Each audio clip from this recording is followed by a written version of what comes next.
주님을 찬양합니다. 하나님의 은혜가 우리 여선교 선교대에 참여한 모든 여선교 회원들, 이 자리에 함께한 모든 분들에게 함께 하시기를 주님의 이름으로 축복합니다. 여러분, 자신의 생애를 돌아보면서 진정한 사랑을 해본 적이 있다고 생각을 하시나요? 진정한 사랑이란 무엇일까요? 연애하는 사람들이 사랑을 고백할 때 그들이 서로를 향해 하는 두 가지 말이 있습니다. 하나는 당신은 내 것이야. 또 다른 하나는 당신 뜻대로 하겠습니다. 당신은 내 것이야 라는 말은 상대방을 철저하게 내 소유로 만들고 싶다고 하는 희망일 것입니다. 그리고 당신은 내 주인이 되고 싶다고 하는 선언이기도 합니다. 그런데 사랑이 여기에서만 멈추면 그건 사랑이 아니라 탐욕이 되고 말 것입니다. 거기엔 주인과 종이라는 수직적인 관계밖에는 없기 때문이죠.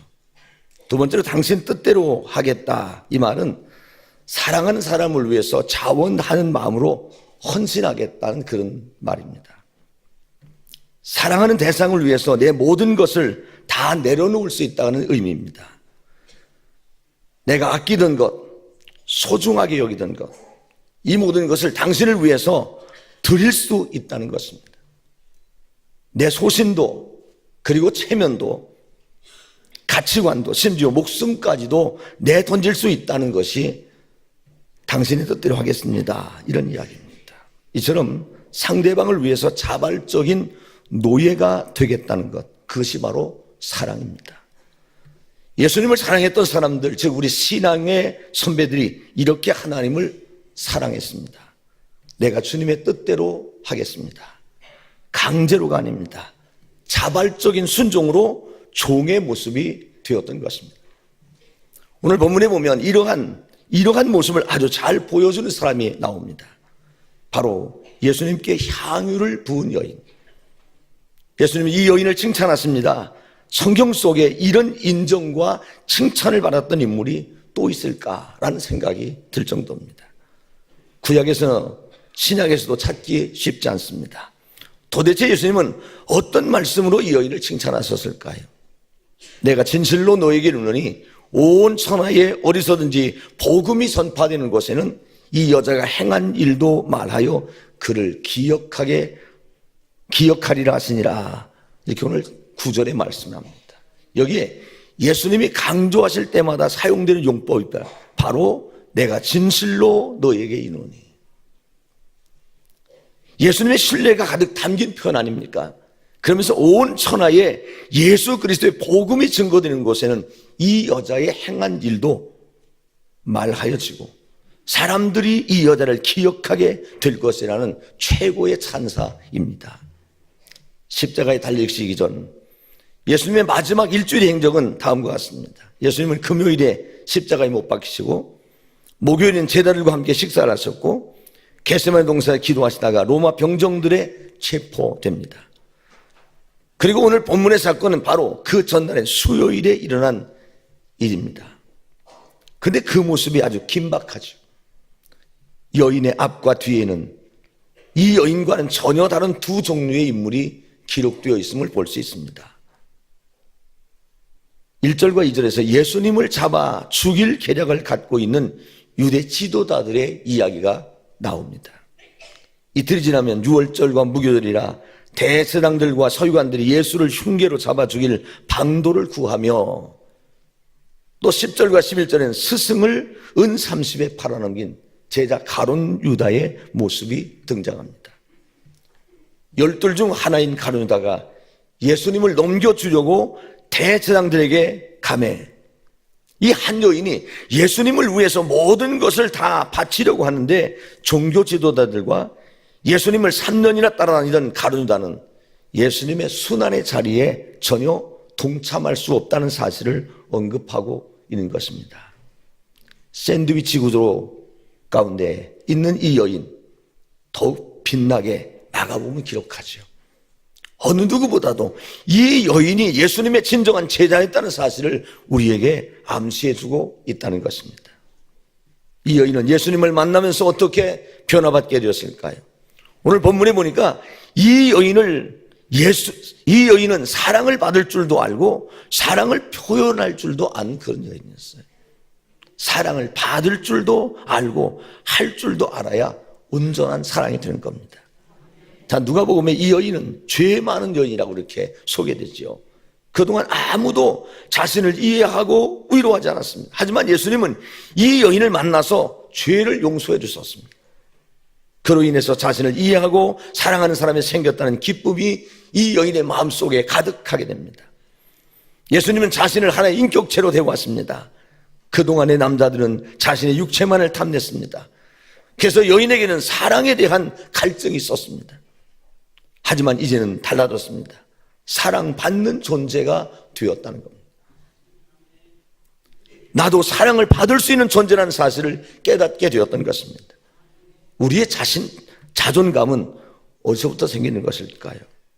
우리의 자긍심은 무엇으로부터 생기는 것일까요?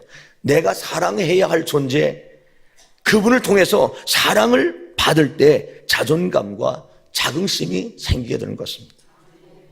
자존감과 자긍심이 없는 사람의 뒷면을 뒤돌아보면 그에게는 사랑받은 기억이 없다는 거예요. 내가 얼마나 존중받을 만한 존재인지 누군가 사랑으로 가르쳐준 적이 없기 때문에 늘 자존감이 메말라 있습니다. 자긍심이 생기다가도 무너집니다. 즉 사랑은 자존감과 자긍심을 심어주는 것이 사랑입니다.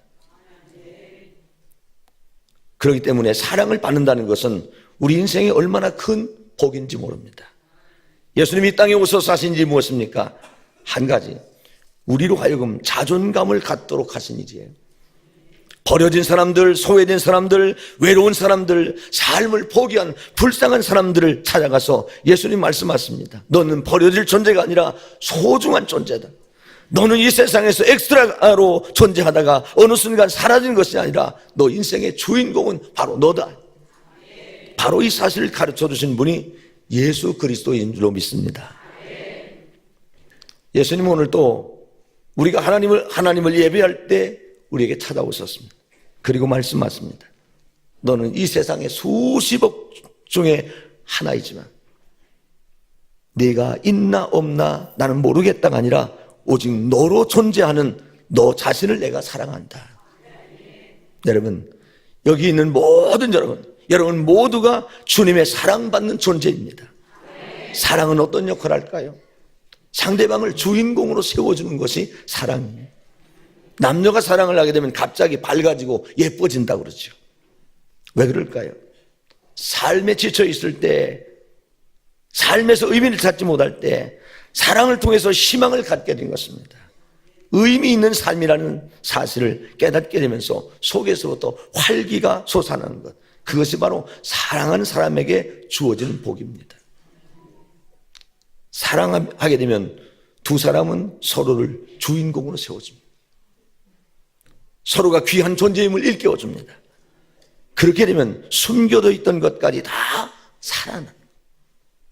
또한 상대방이 주인공이 되면서 나도 같이 주인공이 될 수 있습니다. 그리고 다른 모든 사람들은 조연으로 밀려나게 되겠습니다. 사랑이란 그런 능력이 있습니다. 여러분, 자녀들을 얼마나 사랑하십니까? 자녀를 위해서 얼마나 많은 수고와 노력을 아끼지 않고 있습니까? 그런데 어느 날 내 아들과 딸에게 사랑하는 사람이 생깁니다. 그동안은 부모인 내가 내 아들과 딸의 주인공처럼 여겨졌는데 그 자리를 빼앗겨요. 자신이 사랑하는 사람이 주인공이라고 말하며 이제는 떠나겠다고 이야기를 합니다. 그리고 결혼을 합니다. 우리는 그렇게 해서 가정을 이루었어요. 저도 여러분도 마찬가지입니다. 이처럼 세상의 다른 모든 것들을 상대화시키는 것, 이것이 바로 예수님이 사람을 만나고 그 사람에게 자긍심과 자존감을 불어넣어주는 방법이었습니다. 남자 제자들에게는 문제가 있었습니다. 예수님을 사랑한다고 말하며 뒤따랐지만 그들의 사랑은 너무나 작았다는 거예요. 그들이 지녔던 것은 오히려 명예욕이었고 권력욕이었습니다. 진정으로 예수님을 사랑하는 것이 아닙니다. 예수님을 이용해서 자기의 탐욕을 채우려고 했던 것입니다. 남자들이 왜 이렇게 쉽게 무너졌을까요? 사랑하지 않고 따라갔기 때문입니다. 그렇다면 그들은 언제 진정으로 바뀌었을까? 부활하신 예수님을 만난 후입니다. 초대교회 성령의 충만함을 받은 후에 비로소 예수님을 온전하게 사랑하게 되었습니다. 하지만 오늘 등장하는 이 여인은 아닙니다. 예수님이 살아계실 때 예수님을 온전히 사랑할 줄 알았습니다. 이 여인의 모습은 우리에게 많은 감동을 줍니다. 사랑의 속성을 가르쳐 줍니다. 그것이 무엇입니까? 사랑은 아무리 쏟고 쏟아도, 아무리 하고 또 해도 더욱 사랑하고 싶어진다는 사실이에요. 이 여인은 예수님을 향해서 자신을 개방했어요. 그리고 예수님의 사랑으로 응답했습니다. 자기가 갖고 있던 가장 소중한 것으로 예수님의 마음을 기쁘게 해드리려고 했습니다. 성경은 이 여인의 모습을 이렇게 기록합니다. 예수께서 베다니 나병 환자 시몬의 집에서 식사하실 때에 한 여자가 매우 값진 향유 고 순전한 나드 한 옥합을 가지고 와서 그 옥합을 깨뜨려 예수의 머리에 부으니, 오늘 3절 말씀이에요. 값비싼 향유를 예수님의 머리에 부은 여인, 그 값이 300데나리온 이상이라고 성경이 기록하는데 노동자 1년치 봉급이라고 이렇게 이야기를 합니다. 근데 그것에 상관없이 그 귀한 것을 아낌없이 예수님께 부어드린 여인, 예수님의 머리에 부어드린 여인. 돈이 얼마나 소중합니까? 돈이라는 것은 사랑을 가늠하는 잣대가 될 수 있는 것이 돈이에요. 우리는 돈을 아무에게나 주지 않습니다. 아깝기 때문입니다. 하지만 사랑하는 사람과 사랑하는 아들과 사랑하는 딸들에게는 주어도 또 주어도 아깝지 않아요. 왜 그렇습니까? 사랑하기 때문입니다. 이처럼 사랑은 상대방을 위해서 내 것을 내어놓게 하는 힘이 있습니다. 남편이 아내에게 돈을 주는 것이 아깝습니까? 만약 그렇다면 사랑이 부족하다는 이야기죠. 주어도 아깝지 않습니다. 사랑하는 사람이 좋아하는 것이면 무엇인지 해줄 수 있습니다. 자원하는 마음으로 노예가 되는 것을 기뻐하는 것, 바로 그것이 사랑입니다. 자발적인 포기가 오히려 마음을 기쁘게 하는 것이 사랑의 속성인 것입니다. 하나님께 11조 헌금을 드립니다. 아깝습니까? 억지로 드립니까? 안 드리면 하나님이 벌 내리실까 봐 무서워서 드립니까? 이 헌금을 드리면 30배 혹은 60배, 100배로 부어주시겠지 하는 마음으로 드리십니까? 그렇다면 이것은 온전한 헌금이 아닙니다.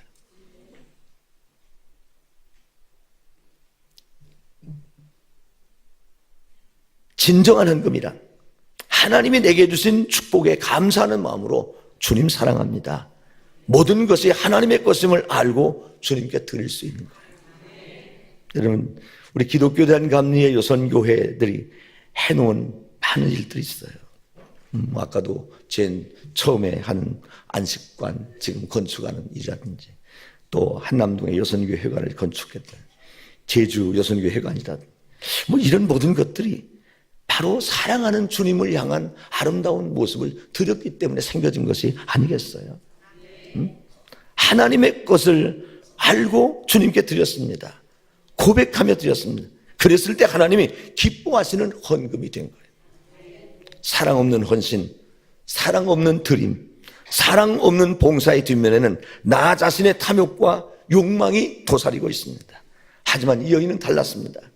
그저 감사한 마음으로 자기의 모든 것을 예수님께 쏟아 부은 것입니다. 그리고 그것은 여인의 용기였습니다. 하지만 사람들은 이러한 여인의 행동을 보며 비난합니다. 옆에 있는 제자들은 화를 냅니다. 어떤 사람이 화를 내어 말하되 어찌하여 이 향유를 허비하는가? 이 향유를 300데나리온 이상에 팔아 가난한 사람들에게 줄 수 있었겠다 하며 그 여자를 책망했다고 이렇게 오늘 말씀합니다. 300데나리온이 넘는 비싼 것, 이것을 팔아서 가난한 사람들에게 나눠주면 얼마나 좋겠느냐. 그들은 뚜렷한 명분을 가지고 여인을 비난했습니다. 그런데 그 말은 사실이 아니었어요. 다른 성경 구절을 보면 여자를 비난한 자들이 제자들이라고 기록하고 있는데, 특히 요한복음에 보니까 가룟 유다였다 그랬습니다. 이 가룟 유다가 이런 비난을 한 거예요. 하지만 정작 자기는 예수님을 은 30에 팔아넘겨, 그러면서 자기의 모든 것을 다 쏟아부으며 예수님을 지키려고 한 이 여인을 비난한 사람이 가룟다예요. 이 여인은 예수님을 사랑했기 때문에 사람들의 시선을 두려워하지 않았습니다. 사람들이 조롱하는 것도 개의치 않았습니다. 예수님만을 바라보고 있었기 때문입니다. 본래 이 여인은 손가락질 당하고 비난받으면서 사람들의 시선을 피해 숨고 싶었던 그런 여인이었어요. 그런데 지금은 당당히 사람들 앞에 서 있습니다. 사랑을 하면 사람이 강해집니다. 비겁한 사람이 용기 있게 됩니다. 우리 어머니들을 보십시오. 여자들입니다. 연약한 존재들입니다. 근데 어머니가 되는 순간 강해지고 담대해지고 용기 있는 존재로 바뀌지 않습니까? 그 안에 사랑이 있기 때문에. 보통 사람들이 이렇게 말합니다. 당당한 사람이 사랑할 줄 안다. 맞습니다. 근데 그 반대도 맞습니다. 사랑을 하면 당당해진다. 사랑을 하면 당당해진다. 이것이 사랑이 갖고 있는 복이에요. 그리고 하나님이 우리를 사랑하시는 이유도 바로 여기 있습니다. 내가 너희를 사랑한다. 당당해져라. 너희도 나를 사랑해라. 내가 너에게 복을 주겠다고. 이것이 하나님께서 예수 그리스도를 통해 우리에게 보여주신 사랑의 모습이고 약속이고 복입니다. 사랑하면 어느 것도 두려워하지 않는 용사가 됩니다. 사랑하면 노예로 갇혀있던 삶이 자유를 향한 여정으로 바뀝니다. 이 여인의 모습처럼 말입니다. 오늘 여인이 우리에게 가르쳐 주신 것이 또 하나 있습니다. 여인은 예수님을 사랑하면서 예수님 속에 감추어진 신비한 환상을 보았다는 거예요. 예수님이 당하신 십자가 고난 속에서 장차 다가올 하나님의 영광을 목도하게 됩니다.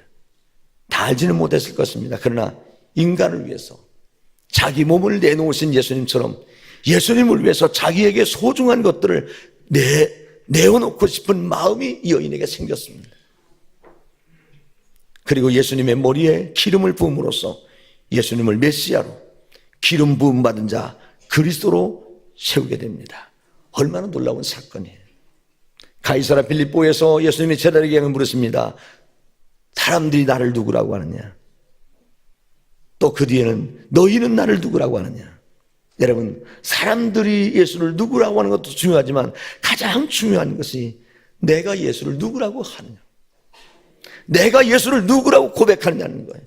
주님은 그리스도시요 살아계신 하나님의 아들이십니다. 예수님은 정말 이 말씀을 듣고 기뻤습니다. 그러나 그 순환의 길을 이야기했었을 때 베드로의 반응이 어땠습니까? 화들짝 놀라며 말합니다. 안 됩니다. 그때 주님은 사탄아 물러가라고 이렇게 말씀해요. 사랑하는 여러분, 정말 주님을 사랑하십니까? 주는 그리스도시요 살아계신 하나님의 아들이라고 여러분 고백하십니까? 그 고백 속에 여러분의 사랑이 온전히 담겨져 있어야 합니다. 베드로는 입으로는 예수님을 그리스도 기름 부음 받은 자 메시아로 청했지만, 근데 이 여인은 사랑하는 마음으로 입이 아닌 몸으로 그의 삶으로 예수님이 기름 부음 받은 자라는 것을 사람들에게 나타내 보였습니다. 누가 더 예수님을 사랑한 사람입니까? 우리 시대가 갖고 있는 문제가 무엇일까요? 우리가 예수 그리스도를 따라가면서도 속으로 앓고 있는 질병이 무엇일까요? 크게 두 가지입니다. 첫째는 진실한 사랑을 보지 못한다. 진실한 사랑을 보지 못하는 병입니다. 그래서 사람들은 신음합니다. 소리를 지릅니다. 남에게 시비를 걸고 남을 비난합니다. 남의 탓을 하고 남의 말을 합니다. 사랑받지 못했음을 역설적으로 표현하는 방식입니다. 이것이 이 시대가 싸움과 갈등으로 가득 찬 이유이기도 합니다. 그런데 이것보다 더 무서운 병이 있습니다. 사랑을 줄 수 없어서 생긴 병입니다. 자신을 낭비할 만큼 사랑하지 않아서 사랑의 대상에 모든 것을 쏟지 않아서 생기는 병입니다. 사랑을 해야 우리의 삶이 자유를 얻기 시작합니다. 그리고 사랑을 해야만 진정한 자존감이 생깁니다. 예수님은 이 땅에 오셔서 사랑을 가르쳐 주셨습니다. 내가 너를 사랑한다. 내가 너를 사랑한다 말씀하시며 아들을 버리시면서까지 우리를 사랑하시는 하나님의 그 사랑을 가르쳐 주셨습니다. 그리고 우리로 하여금 사랑이라고 말씀하셨습니다. 하나님의 사랑으로 이웃을 사랑하라고 가르쳐 주셨습니다. 우리는 사랑의 인생을 살아야 합니다. 신앙이란 다른 것이 아닙니다. 하나님이 나를 사랑하시는 그 사랑으로 이 땅에서 사랑의 스토리를 만들어갑니다. 이것이 신앙이에요. 사랑의 이야기를 써나가는 것, 이것이 신앙이에요. 내가 있는 자리에 사랑의 이야기가 만들어지는 것, 그것이 하나님의 사람들의 모습이 되어야 합니다. 여기 사랑하는 여성교회원 여러분, 여러분들이 사랑의 이야기를 만들어 가시는 주인공이 되시기를 바랍니다. 사랑하는 여러분 한 사람 한 사람이 그 사랑 이야기의 주인공이 되시길 바랍니다. 하나님 오늘도 우리를 부르십니다. 우리에게 진정으로 사랑받은 기억이 있습니까? 하나님을 사랑하십니다. 하나님이 여러분을 사랑하십니다. 우리가 스스로 낭비할 정도로 사랑할 대상이 있습니까? 하나님은 하나님을 사랑하라고 가르쳐 주십니다. 그 사랑의 음성을 들으시길 바랍니다. 그리고 오늘의 여인처럼 삶으로 응답하시기 바랍니다. 그래 진정한 사랑을 회복해서 하나님을 사랑하고 이웃을 사랑할 줄 아는 복된 우리 여선교회 회원 여러분이 되어주시기를 주님의 이름으로 간절히 축원합니다. 기도하겠습니다. 거룩하시고 자비로우신 하나님 아버지, 은혜를 진심으로 감사합니다. 부족하고 연약한 저희를 사랑하셔서 하나님의 거룩한 백성 삼으시고 온전히 아버지의 뜻을 저희들로 이루게 하시니 감사합니다. 성령으로 충만하게 하셔서 하나님의 거룩한 뜻을 이루게 하시고 존귀하신 하나님을 사랑하며 이웃을 사랑하는 우리 여선교회 회원들이 되게 하여 주시옵소서. 2019년 서산 제일교회에서 열려지는 여선교회 선교회 대회를 통해서 이 땅에 신음하는 수많은 사람들을 사랑하게 하시고 그 사랑을 몸소 행하시던 주님을 본받게 하여 주시옵소서. 예수 그리스도의 거룩하신 이름으로 간절히 기도하옵나이다. 아멘.